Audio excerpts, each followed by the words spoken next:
Hey guys, and welcome to another episode of the Kashif Booth podcast. If you're new here, each week I sit down with a guest and we discuss their career so far, the highs, the lows, and what's next for them. Today's guest is Linda, aka I Am So Not Hollywood, who is a reformed publicist turned content creator. Welcome to the show, Linda. Thank you, Kashif. I'm happy to be here. I am very happy to have you. I was saying to my friend earlier today, actually, that Linda and I go way back. Like, she's probably one of the first people to support my web series journey back in like 20, like what, six? No, I think it was like 2017. And Yeah, no, maybe around earlier. 2016. I'm sure it was 2016. Yes, because you even saw the light skin documentary that I had done. Do you hmm remember? So it years. So Linda is like my first like fan champion of my work, and she's seen me grow so all this time, and it's been grateful to have you, yeah, be a part of this whole journey at the time. So it's so good to have you on the show. So it'd be great to just talk to you and catch up because we always stay in contact, but like I feel like it's been a long time since we've spoken like this. And I think it was like around pandemic time, like Yes, 2020, I think. I it think, was. It was. yeah. It was. And it's crazy how time has gone. And that was like 4 years ago. So it's crazy. So, Linda, welcome to the show. I'm very Thank happy. you again for having me, Yes. Kashif. I'm happy to be here. I'm kind of nervous. I know you said not to be nervous, but a little bit of nerves, but Mhm. I'll be fine. I'll be fine. Honestly, once we start chatting, you're gonna forget all them nerves and it'll just be just us two catching up. So, Linda, you are a reformed publicist. You have worked within the media industry for so many years. You know, you're based now back in the DMV because that's where you always were from anyway. But I know you Yes. live in LA and you've done so much over your illustrious career. So, tell us, how did you get started in this industry? Oh, wow. So, first and foremost, yes, I'm originally from DC. And when I was 21, I moved to Los Angeles because I wanted to pursue a career in acting. I graduated from the Duke Ellington School of the Arts here in the Washington, D.C. area. I was a theater major.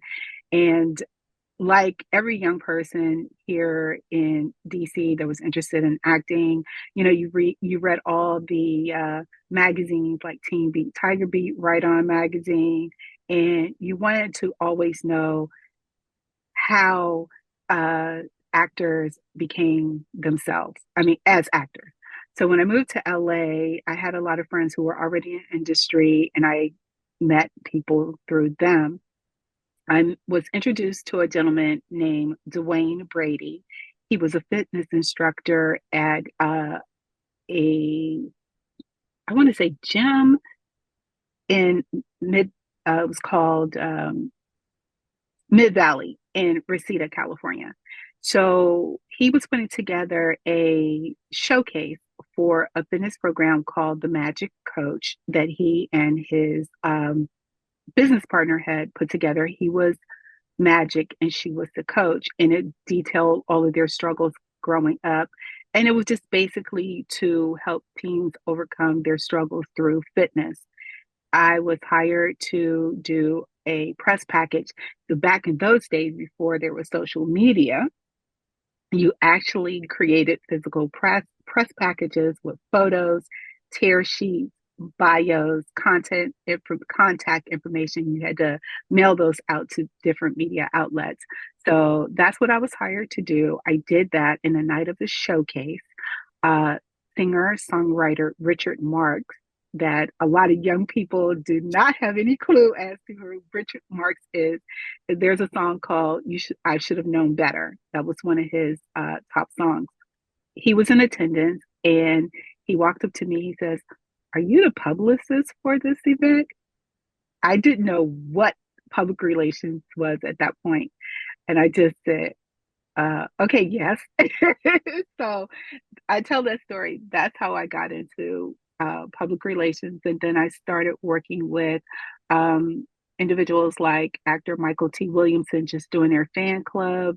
That was when people actually wrote letters to actors. And I worked with a jazz artist, current jazz artist named Paul Jackson Jr., who happened to be a really good friend of mine, doing his fan club as well. So I think that's how I got started with public relations, was just by working with these individuals, doing fan clubs, and that led me to working with other people in the industry. So you transitioning from wanting to be an actress to working in public relations wasn't like on your bingo card. So what was that like for you? Was it like a different kind of feeling, or like how people are so passionate about acting, but when you started doing that, was it just like a light bulb went off in your head, like, you know what, this is actually what I want to do? Or did you just fall into it and think this is just easier for now? I just fell into it. I did some extra work, a movie called Moving Violations, and Lionel Richie Pepsi commercial. And I didn't like the hurry up and wait aspect of it. I took some acting classes with some really awesome individuals, but it's just something, acting wasn't in my soul, because back then you have to look a certain way, you had to be a certain way. And then also I wanted to be a writer. Um, I had a fan experience published in Right On magazine before I left LA. And let's see, I knocked on doors to different publications. So I really didn't know what I wanted to do. And when I met my friend Dwayne and started doing the PR work, so to speak, I was like, okay, this is something I can do, and I don't have to be in front of the camera. It's I'm in the back. Hmm. Okay, I like that. So how was it for you being a PR? Because now you're reformed, but like how long did you do it for? Um, Officially for hmm, I want to say maybe 10 years. Mhm. My friends, some of my friends in the industry would disagree with me. They would probably say I've been doing it all my life, Hmm. but Hmm. I will honestly say maybe about 10 years. And 5 of those 10 years was working with seven cast members from the HBO series The Wire. Hmm. And the reason why I stopped is because I wanted to do something for myself. When The Wire ended, it was just like, okay, I could take a breather. There are some good aspects to public relations, and then there's also some negative aspects to public relations as well. I get that. Because I remember you telling me about you working with like a young Idris Elba when he was on The Wire, and and it's like explain to people like why they need like a PR for like a hit show. Like what goes into that? So let me correct you on one thing. I didn't work with Idris. I met him. I Yeah, worked with Wood Harris. So that I guess when you yes. say Idris Hmm. Elba, Wood Harris, because it's Avon Barksdale and Stringer Bell, but that's fine. Okay, so what goes into the reason why you need a publicist is because if you're on a show as big as The Wire, and the stars, the big stars, will get most of the press, but you have individuals like Brandon Fobb. He played Fruit, I believe it was season 3 of The Wire. And everyone knew him by his character, but didn't know him as Brandon Fobbs. And he had done other acting, he had done other shows and things of that nature and commercials. So you see something in someone and you say, okay, you need to get your name out there. This is how you get more work and more press. Um, and some people don't need a publicist, because during my experience working with The Wire, there were people who would come up to me who were, I was extra number 5, Hmm. and I need you to work with me. Can you get me some press? Sweetheart, you were extra number 5. Yeah. And being extra number 5, you didn't have any relevance. Hmm. But it's important. So when you see celebrities who have negative press, and they're on social media and they're going off on people, you're like, okay, where's their publicist? Because their publicists need to take control of Hmm. their social media. It needs to rein them in. So that's one of the reasons why I think people need publicists. A lot of young actors and actresses now, they don't want to hire publicists because they feel that they can use social media to promote their work, but it just goes beyond just social media. Hmm. Hmm. You need to have someone to guide your career, someone who can give you media training on how to conduct yourself in an interview. So that's the most important reason why you need a publicist. Hmm. That's a really good point that you made because I think nowadays this obsession with public figures or celebrities being relatable is what's killing the industry. And I just feel like, I don't know what about you, but I don't need my celebrities to be relatable. Like No. they can never be relatable because they're in a different tax bracket to me. So how they're going to be relatable to me just because they come across likable in an interview. So I don't know these people. Like, these Exactly. insanely crazy people online defending these people, acting like they were in the room. Like, we see all the stuff with Diddy right now. Did any of you know what was going on? No, you didn't.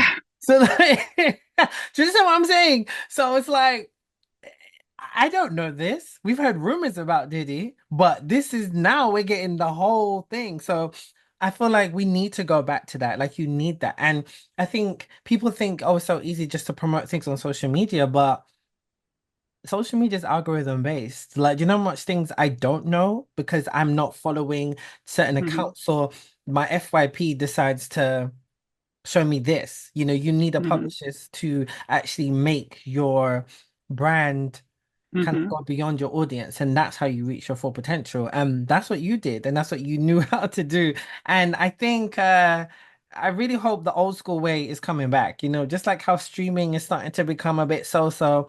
I think people are trying to go back to those traditional forms of media. And especially here in the UK, I'm always talking about the importance of print media because print media is still, to me, the most effective marketing tool that you can still have. Posting just a little reel on TikTok or Instagram isn't going to help anything? And you're absolutely right because not everybody has social media. Not everyone is on TikTok. Not everyone is on Instagram. Not everyone is on Facebook. Mhm. You actually need print media to help publicize yourself. Public relations is the art of influence. Mhm. In this new era of influencers, it's not public relations, not at all. Mhm. It's influencing someone to buy your product, Mhm. influencing someone to support your project, but how many people are you reaching? If you only have 250,000, how many of those 250,000 followers are going to actually support your product? Mhm. Mhm. I'm talking not a makeup product or something like that. I'm talking about your film, your television show, your music. This is why social media is great. However, you still need to get back to the old school.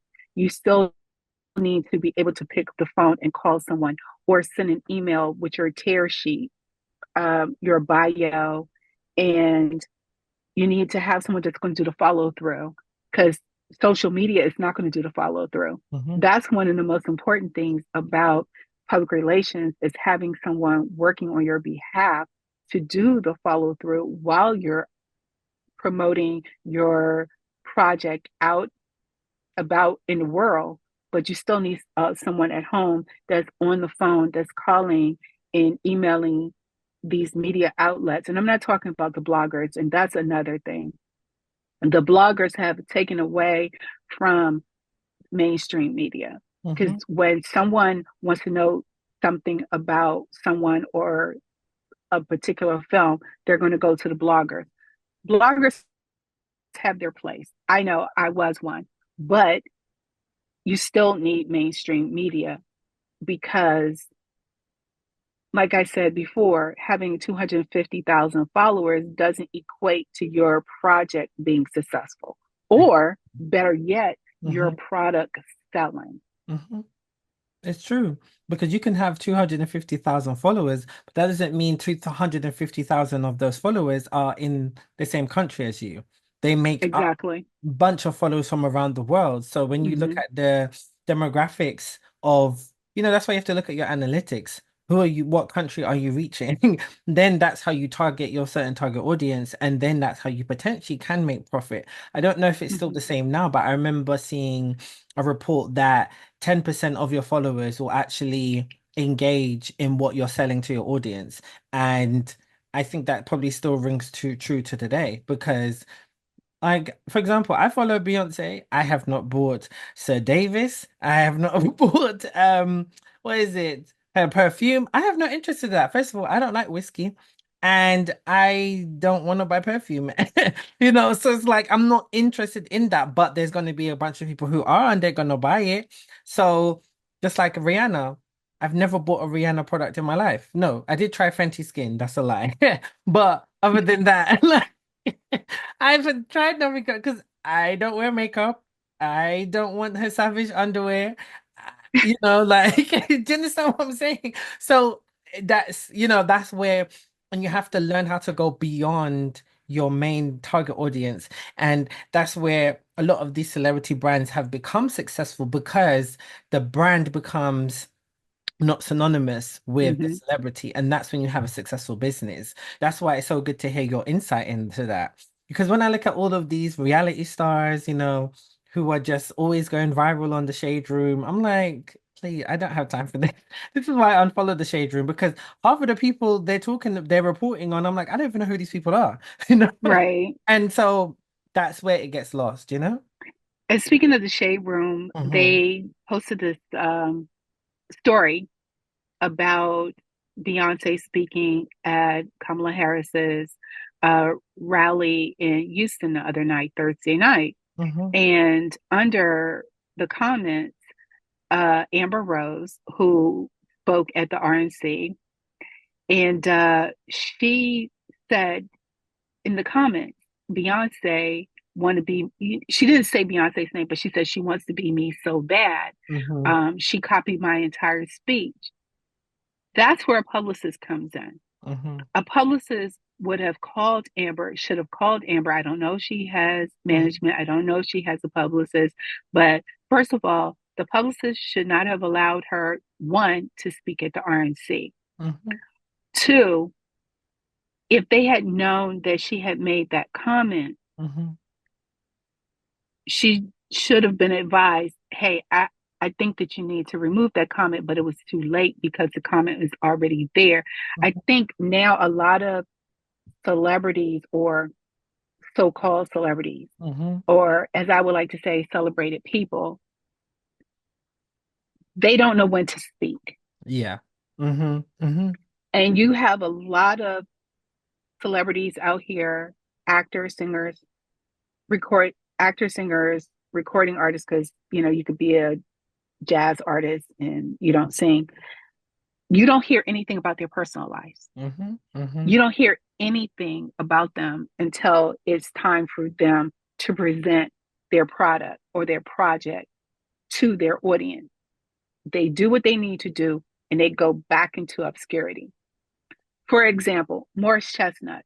A lot of people did not know that Morris Chestnut was married Hmm. until he did The Best Man. Hmm. And Hmm. when he was being interviewed and he started talking about his wife, and people are like, wait, Yeah. Morris Yeah. Chestnut is married? You mean to tell me I don't have a chance with Ricky from Boys in the Hood? Yeah. Yeah. No, because he's Hmm. married. A lot of people to keep their private life Yeah. private Hmm. as well as they should. But today's celebrities don't know how to do that because they don't have the proper guidance. And I know that one actor told me I can't afford to have a publicist. And you ask them why not? Says because I have too much going on. I could do it myself, but you can't do it yourself. Hmm. And Hmm. it wasn't until this particular actor got a publicist that he realized, oh yeah, I need a publicist. But a lot of other actors or recording artists or singers feel that their publicists want to be front facing, and which is true because I'm not going to name any individuals, but I have seen a lot of publicists be front facing. They're more known than their own clients are Hmm. known. Mm-hmm. And that's not a good thing. You, as a publicist, you need to be there for your client. You need to be able to do the good work as far as the dirty work, and the dirty work meaning crisis communication. Mm-hmm. So you have to do your job, which is to make your client look good. Mm-hmm. Mm-hmm. And I like that you brought up the whole Amber Rose thing because I doubt she even has a publicist, or if she has a publicist, she's leaned into the publicists who have told her, you know what, you need to do outrage culture, you need to do rage baiting to revamp her failing Mm-hmm, whatever career she was doing. mm-hmm. Because that's what she's doing right now. And one thing I think I wish the black community would stop is falling for that trap where you've got people like her who don't claim to be black, but benefited so much of black culture and now is garnering all of this attention for rage baiting, so that she can get some sort of notoriety now. And Mm-hmm. then once this election's over, what next? You What know, next, indeed? yeah, and I need people to learn to stop falling for the bait. Like, please, because it's literally the basic marketing 101. Just like Candice Owens, they all do it. You're propping them up to a position where they want to be by you engaging with them. And once you stop, they become irrelevant. What was that guy, Christian Walker? Do you remember that? He was like, is that his name? Do you remember that there was that mixed race, biracial mixed race content creator, and he was like gay, and he was always like doing a lot of pro-Trump videos, and he was very flamboyant. Can't Oh remember. yeah, yeah, yeah, I yeah. think it was Christian Walker. Yeah, I think that was It was Christian. It was Christian yeah, Walker. yeah, yeah. Hmm. And as soon as he revamped, he's no longer saying that. I don't hear about him anymore because now he's no longer making those type of content. People aren't talking about him in the same vein because it was just all a ploy. And so I need people to understand and really put your thinking caps on instead of watching all them conspiracy theorist videos about who was at Diddy's parties and who was doing this and that. Think about those people who are playing in your face. And I really want people to do that instead. Okay. There are a lot that are playing in our face. Hmm. Um, for instance, well, he's not playing in our face. He's Hmm. playing in MAGA's face, but he's not Hmm. playing in our face. Eric Benet. Oh. Eric Benet has been very vocal in Hmm. his disdain of MAGA and his support of Kamala Harris, Hmm. to the point that his management, and this is not something that I read, this is something I've actually heard Eric Hmm. Benet say, that his management is asking him to please stop. Mm. And I'm like, why tell him to stop if he's a individual? Yes, his career, what he does as a job is high profile, but why should he be quiet? Hmm. Hmm. And his management is like, please stop because they're afraid that he might lose fans. But if you know Eric Benet does not care. Hmm. Those who've been rocking with Eric Benet for years, such as myself, are going to continue to support Eric Benet. Hmm. Hmm. And while he's not out here on his Kid Rock tip, Hmm. and if you know, you know, Okay. it, if you know, you know, we're not going, and I didn't mean for this to become political, but we're just using Hmm. examples. Hmm. But if he wants to say what he wants to say and use his platform to help Kamala Harris get elected while trolling MAGA, why not? Hmm. Hmm. What's wrong with that? And why is it that you're worried about him losing supporters for trolling MAGA? Like, that to me speaks volumes more so. So do you think that Trump is gonna win and then that what? People are gonna turn on him, he's not gonna be booking jobs? No, the black community will still support him. They have been his main supporters anyway. So Right. And those of MAGA, they don't know who Eric Benet is. exactly. And it makes me wonder, is his team non-black? Because I don't think his black team would be telling him that. Exactly. Hmm. Exactly. So it's a this whole PR game, and it's a game. It Hmm. truly is a game. And let me also speak to this, and I might ruffle some feathers, but can't. Well, Linda is known for ruffling some feathers. We'll get into your TikTok in a minute. Oh, okay. So, black celebrities that hire white celebrities, white publicists, but then hire or temporarily engage black publicists to get them into black spaces. Mm, I've experienced that. There are several actors, I'm not going to name, that had white publicists, but the white publicists didn't know how to get them into black spaces, approached me and said, "Hey, can you get me into this black space?" mhm, And once I got them into the black space, they went back to their white publicist. mm, And that's one of the reasons why I said, you know what? I can't do this anymore. mm, But I it's kind can't of do this anymore. You know, it kind of reminds me of when, when Lenny Kravitz came out and said that he's never been invited to like the BET Awards or the NAACP Image Awards and etc.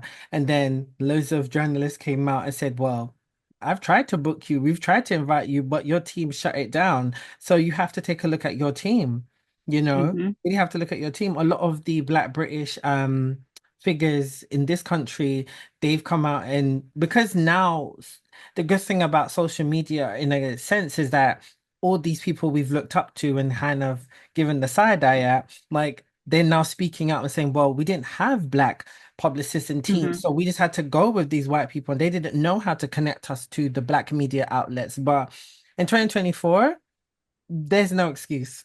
Yeah. Like, you get what I mean? None. So that's why everything you said, I believe, because we've seen the red carpet, the viral red carpet moments where they're begging, black journalists are on the red carpet begging to get these black celebrities to talk to them, but their team is like, nope, nope, nope. They just want them at People and E News and that's it. When you need to be connected to your black audience, because the reality is y- most people's career when you're in the spotlight is 15 minutes. And when those 15 minutes are up, only your community is going to have your back. It's very, very rare.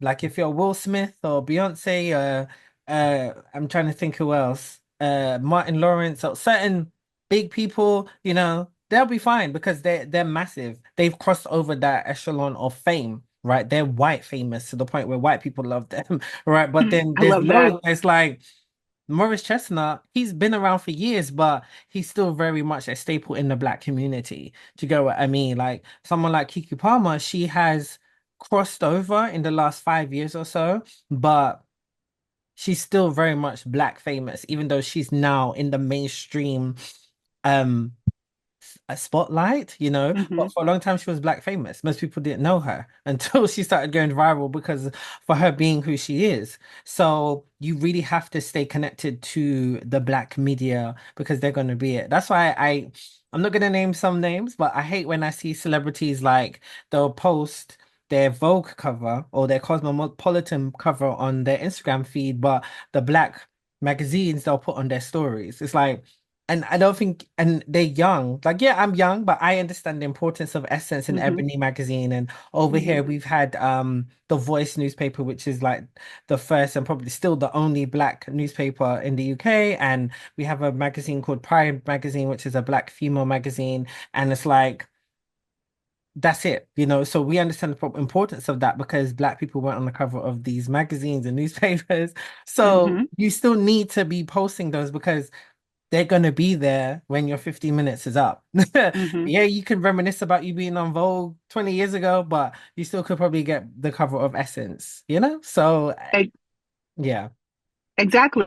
And I mean, it's like, people say, well, how come I haven't seen this person on this main or People magazine, or I'm not gonna say In Touch Weekly because that's sort of like a rag or so, Mhm, tabloid, mhm, but on Essence magazine. I mean, look, okay, let's take Kerry Washington, for example. Kerry Washington has been around forever, Mm-hmm. forever.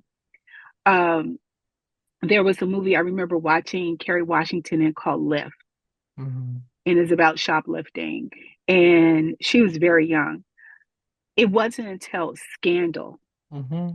that people started saying, "Oh, Kerry Washington, Kerry Washington." Kerry Washington has been around for a very Yes. long Mm-hmm. time. Mm-hmm. Mm-hmm. She's done Neutrogena commercials.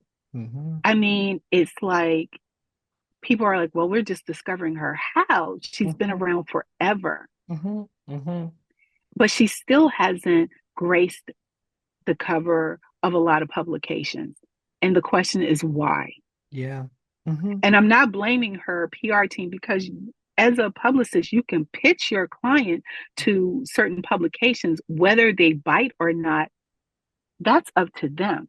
Mm-hmm. Mm-hmm. It feels like you have to have a Denzel Washington kind of moment. Mm-hmm. Um, Angela Bassett really didn't get her shine until after What's Love got to do with it. But look how long Angela has been around. Mm-hmm. Mm-hmm. And that's because people, and I don't know if Kerry Washington, who she's represented by, but I'm pretty sure it's probably one of the big PR houses, and that's a whole nother story, but we're not going to talk about that. Um, but when people say, I don't see these people, you have to look at their team. Who's on their team? Yeah. Mm-hmm. Mm-hmm. It's true. Because Kerry Washington has had a better career than Julia Stiles, and Julia Stiles was the star of Save the Last Dance. You know, even Sean Patrick Thomas, I think that's his full name, he was the lead of that. But Kerry Washington is right here to this day. Like, but And Scandal, where is Sean? Where is Sean? We Sean, don't see him. the thing is, I always see him pop up in things, but he's never become like that main top lead actor in anything. I've always just seen him still pop up, but that's it, you know. Mm-hmm. But Kerry Washington has been around consistently, way after Save the Last Dance, and then Scandal, like I said, made her white famous, and that's what it was like, her, and it's kind of like what Zendaya did, like showing up to events and dressing to the nines. Kerry Washington was always killing it on the red carpet, but I didn't even think that, yeah, you don't really see her on the cover of magazines and stuff like that, but she has that look anyway to kind of gracing those covers like Cosmopolitan, Marie Claire, and all of those type of magazines. So it's so interesting, and that's why I'm loving talking to you about this and your insight because you know i- I remember speaking to one guy years ago, and he was like, well, black people are like the most dominant, successful people in the world. I don't feel like it's like that anymore. And I'm like, where have you been? Like, is everything all right up here? Like, just because you've got a handful of black people who are like A-listers and really can demand so much, what makes Mm-hmm. you think that everything is fine now? Huh? Mm-hmm. And this was a black person. So I was like, I don't know what was going on up here. And But see, and this is why I miss Mhm, publications like Right On Magazine and Black Stars, because mhm, we were always on the cover. mhm, We were always, people knew those publications. Every household had a Right On, someone who's reading Right On Magazine or Black Stars or Ebony or Essence or Jet. And Kerry Washington, uh, Alfre Woodard, um, so many others that have been in this business, Angela Davis, Lynn Whitfield, a lot of these people that have been in this business for a very, very long time would have graced those publications. mhm, Unfortunately, we don't have those. We still have Ebony, but Ebony is not the Ebony that I grew up with. mhm, It's no mhm, longer Essence. It's no longer for today's Black woman, because mhm, they've removed that off of their masthead, mhm. because it's so much a simulation. Yeah. Jet magazine, you will walk into a Black person's house here in the United States. I don't know if it was prevalent in the UK, but you saw collections Mm-hmm. of Jet magazine. I'm talking about going back years. And we don't have that anymore. We Mm-hmm. don't have that representation in media anymore. It's everything is the blog, everything is the internet. Mm-hmm. Mm-hmm. So, I mean, I think it's unfair that individuals Mm-hmm. like Kerry Washington, uh, you know, Alfred Woodard, um, wow, what's a lot of black Yeah, actresses Andra that Day. I, yeah, What's the lady? I always forget her name. I just saw a movie with her. She was in King Richard, and she played what's it called? Venus and Serena's mom. It's gone from my mm, head. Oh, she's so underrated. yes. You know who I I know who mean? you're talking about. I can't call the name. And Yeah. another actress Mhm. that Ingenue Ellis. That's it. Yes. Ingenue Ingenue has been around Yeah, and she's so underrated. forever and she's so underrated. Hmm. Hmm. Phenomenal And actress. she gets into something and someone sees her all of a sudden, oh wow, she's really great. And like, I remember Ingenue from this and from this and this. Hmm. And they're like, she's been around that long? Yes, she has. But like you said, Kerry Washington is now white famous, Hmm. Hmm. which isn't a bad thing. And one of the things I do love about Carrie is that she does reach back into her community. Yes. That's Oh. one of the things I will Mhm. say about Kerry Washington. Hmm. Definitely.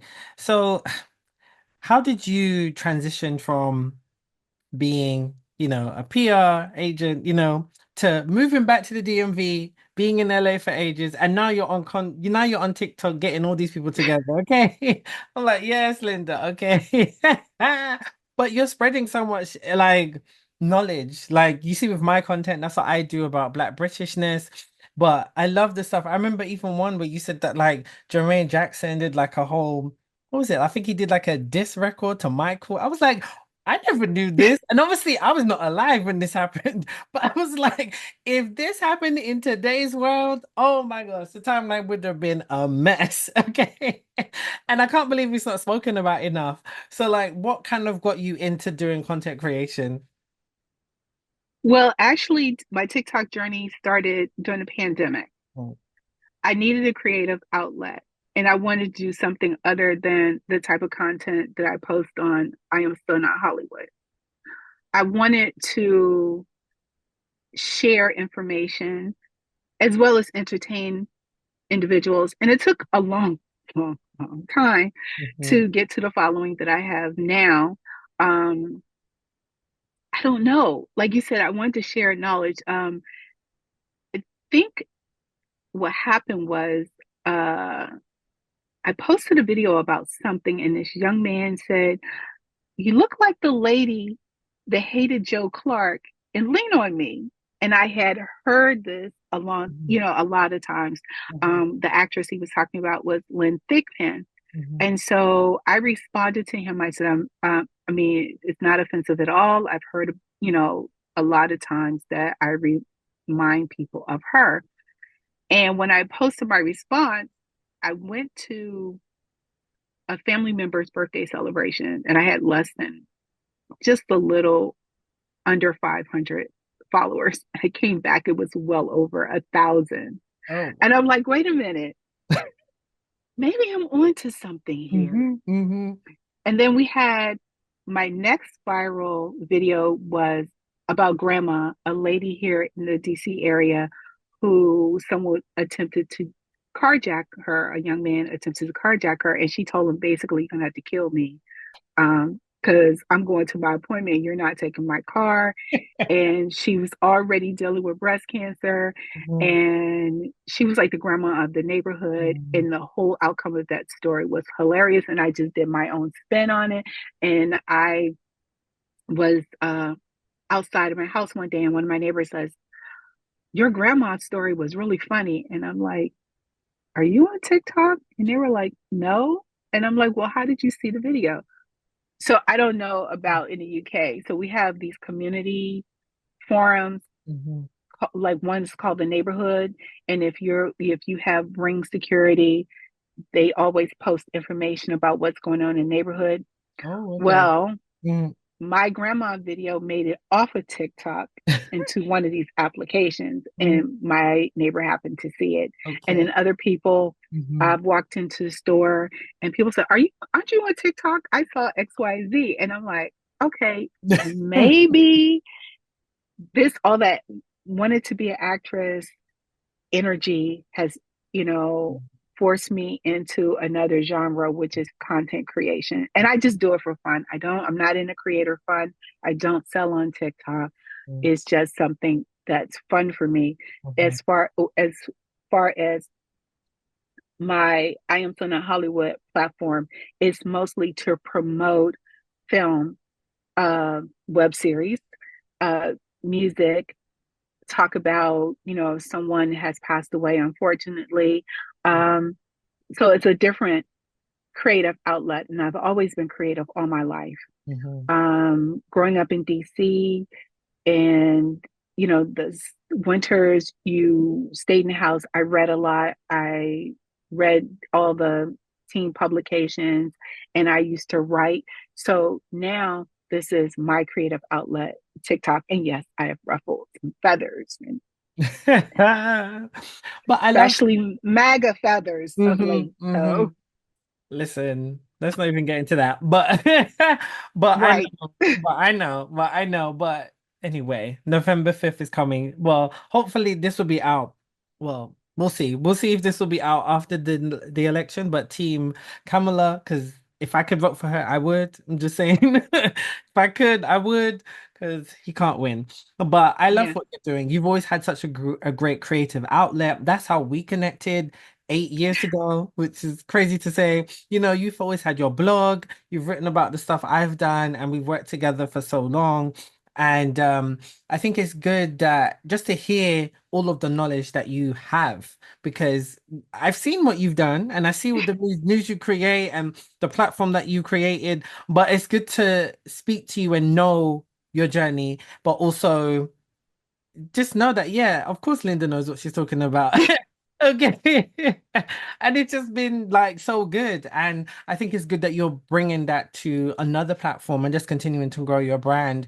You've seen I've been doing content creation as well because I think for you and I, we love what we do. We love the media industry. We love creative. We love everything, music, film, everything. And we're just sharing and we want to educate other people, or we just want to just talk about what's on our mind. That's why I even started this podcast. I have too much to say. And here we are. So I think that's so good. And how have you balanced it all? Because you doing stuff for yourself, like doing your blog, I am so not Hollywood. I feel like that definitely has like layers to it, that name. After you spending so much time in LA, what was it about creating that platform and moving back home that was so enriching for you? Well, I was working with another content creator. This was before social media became big. He had a blog, and he hired me and a couple of others to become writers. And I'm not going to name the person or the blog. Um, Things didn't go so well for that platform. And I said, well, I'm going to do my own thing. And everybody's like, well, you should. So I, you know, fussed around with different titles, and I came up with I Am So Not Hollywood. And the reason why I call it I Am So Not Hollywood is because I don't believe that you should be in Hollywood, that you have to be in Hollywood. I don't believe that you have to be in New York. Atlanta wasn't popping at that time as an entertainment mecca, but Hollywood and New York were. And I didn't believe that you had to be in those spaces in order to get your projects out, in order to allow people to see your work. Mhm. Um, Also, I met, I don't know his actual name. All I know him by is Q, the director. Mhm. He had a film in a Hollywood Black Film Festival. And that's another thing. I used to go to the film festival a lot. And he had a film called Fed. And he introduced me to one of his artists from the film who did the title song called Show and Prove. And that artist's name is EXO. He was a part of USG Entertainment. So that's how I got connected with artists outside the United States and say, hey, there are filmmakers that are outside the United States, there are artists outside the United States. So how about come up with something that's not Hollywood based? Mhm. So we have I Am So Not Hollywood. Mhm. Um, for a while, there was a time where I didn't want to do it anymore because I also work, have a full time Mhm. job. Mhm. And one of my friends, who is an actress, contacted me. She said, can you please bring back I Am So Not Hollywood? And I said, okay, for you, I will do it. And I did because I Mhm. went back to LRM Entertainment, which Yes. was my PR. Mhm. Um, but I love the brand Mhm. because it gives me an opportunity to introduce people to talent outside of Hollywood, Mhm. such as yourself. Yes, and I appreciate it so much. Like what you did for me, creating so much you know, just connections out there, and I've learned to build on that as well. And Mhm. my goal is always to be in and out of the US. So I'm coming back next year, trust. But I love the work that you do, and I love Thank you. and I think also what I've always appreciated about you was that you've got a thirst for knowledge. You want to learn about other creators across the globe, and there's so much talent and so much stories, and you're willing to learn, and that's what I like. Some people are so closed off in what they want to consume, and that's never been you. And for you to be able to enjoy my content, I loved. I remember I was like, oh my gosh, like an American actually gets our humor, like and or you just enjoyed the storytelling, and that's what was I was always grateful for. And I Aw. think it's good. Yeah, I just think it's great what you've done and what you continue to do. I learned so much from your platform about what's going on as well. And you're going to continue to do what you do. And I'm so not Hollywood. I love learning the meaning of that more because it's true. Like I think in London, where I'm from, it's like that's how it is here. Like London is the hub. Like everyone has to move to London if they want to make it within the media industry. There's some spots like maybe in Manchester, there's a lot of hubs there, but that's really up North England, and that's very far from London. But other than that, there's nothing else. And so Mhm. I wish there was more cities across the country where you can be successful because why, you want to stay with your family and your friends you've known for your whole life, but no, you've got to uproot your life for your dreams Mhm. to go to a whole nother state or a whole nother city, and so those are like the sacrifices you have to make just to make, Mhm. live out your dreams. And so I love what you've done, and you've done so much. And I know you probably, it's good to just yeah, give you your flowers because I feel like you deserve them. Oh, thank Of you. course. Thank you so And much. what you're doing, like from making sure campaigning for like Kamala, I always say her name wrong because I say Kamala. Kamala. There we go. Kamala. Her Yes, name is 'cause- Kamala. thank you. Because us Brits, we say it different, so that's why. But then I see how in America they're always messing it up. I mean, we have an excuse, we're British. So like, so would you ever consider doing politics? Like, would you ever, leaning into that? Hmm. Actually, Oh. my real job, I work for a little lobby shop, Hmm. law firm, and it's political. It's Okay. political. Hmm. Having grown up in DC, you're always involved in politics, Yeah. whether you want to be or not. Hmm. And I think this year I've been the most vocal Hmm. politics wise, Hmm. because this is interesting. You're going to get a kick out of this. 2016, Jeff Sessions hearings here in the United States. Kamala Harris was a senator and she was on the committee holding those hearings. And I just watched her, the way she conducted herself. And I was speaking with one of the attorneys in my office and I said, she should run for president one day. And he goes, no, she's not ready. So Trump becomes president. Mm. So the following next 4 years, Mhm. Biden announces his run for president. And I said to the same attorney, I said he should get Kamala as his running mate. And what he should do is get her as his running mate. Then, when they get ready to run for a second term, set her up so that she could run for president. And he's like, nope, that's not going to happen. It happened. 2020, Mhm. we get who? Joe Biden and Mhm. Kamala Harris. Mhm. 2024, Kamala Harris. Mhm. And people are saying, well, it's a shame that Joe Biden stepped down. He did what was best Mhm. for the United States. So I believe within my heart of hearts that that was already planned because Mhm. I called it in 2016. Yeah. Mhm. Mhm. If she becomes president, Come on, touch wood, because you can't have that pumpkin looking crazy man winning. Please, like guys, get some sense. Please and vote. you can't see the bottom of my sweatshirt, but it Hmm. says a woman. It's the White House, and it says a woman's place is in the Oval Office. Oh, I love that. I love that. Because please get some sense. All these black people out here talking about, oh, what's she done for what? What? Oh, she's not black. Okay. But what Okay. does it matter? But what does Hmm. someone's racial ethnicity Hmm. have to do with whether or not they are Hmm. competent to do the job? Exactly. But when Obama was running, you lot weren't questioning his blackness. So why are you questioning her blackness? I mean, she is a woman of color regardless. Like her mother is Exactly. Indian, her father is Jamaican. So I don't understand. Like there's no white roots in her. Like she's black and Indian. That's it. So what's the problem here? So You know that, and I know that. They know it too. mhm, They know it too. yeah.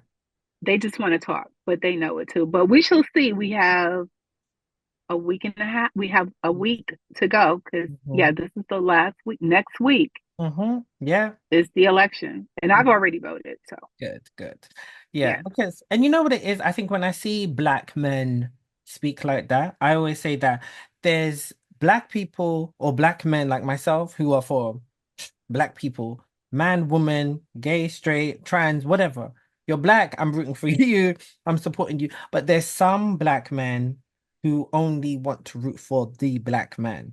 And that's where the issue lies because you're not actually rooting for black people in the whole, you're rooting for a black man and you're shutting down everything. So you become homophobic, you become misogynist, sexist, and you're forgetting everything else. And you're supposed to be fighting for black people, but you're not.